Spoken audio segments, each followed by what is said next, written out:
Hello everyone, we're going to start talking about gases, and we're going to start by going back to kinetic molecular theory and talking a little bit about the kinetic energy the different gas molecules have. So we've mentioned kinetic molecular theory. There are several different postulates.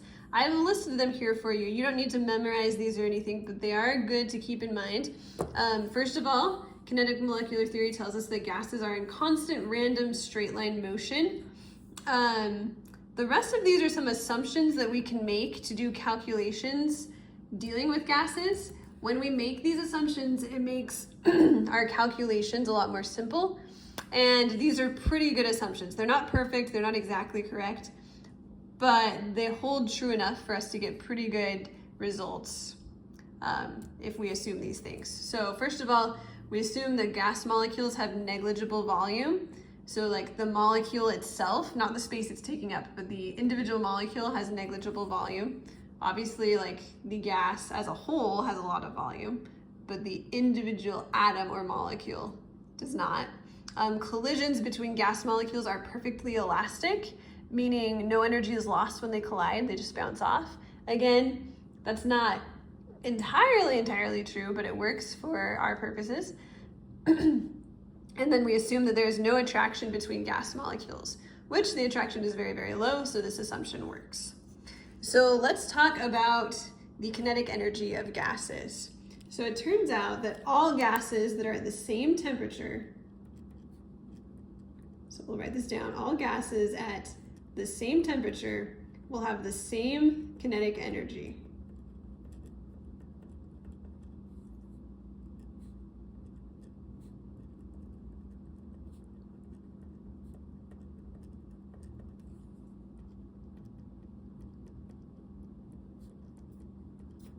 Which makes sense because temperature is basically a measurement of kinetic energy. So if we have different types of gases, but they're at the same temperature, that is going to mean that they have the same kinetic energy. And to understand this, let's write down the equation for kinetic energy. So the equation for kinetic energy is equal to 1/2 times the mass of whatever we're measuring the energy of times its velocity squared. Now, you're not going to be using this equation to calculate kinetic energy in this class. That's a physics thing.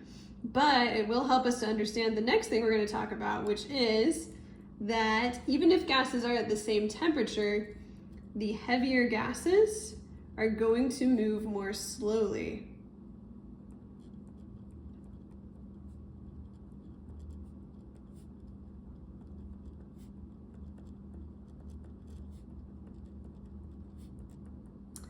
They're going to move more slowly than the lighter gases at the same kinetic energy.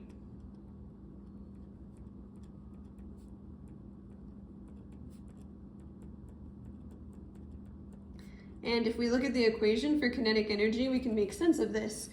Two things could have the same kinetic energy, but one could have a smaller mass and a faster velocity, while the other one has a larger mass and a smaller velocity. So you can have the same kinetic energy, but different masses and velocities.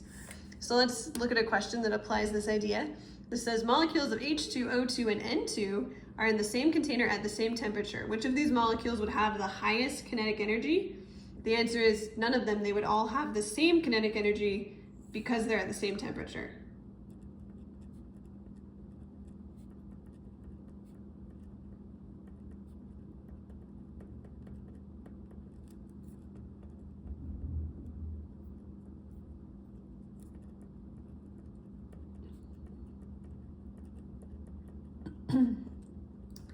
Okay, then our second question is which of these molecules would have the fastest speed? So in this case, they are going to have different speeds because they have different masses. So we've got hydrogen and oxygen and nitrogen. Obviously, hydrogen is going to be the lightest. It is the smallest element on the periodic table. So hydrogen would have the highest speed because it's the lowest mass.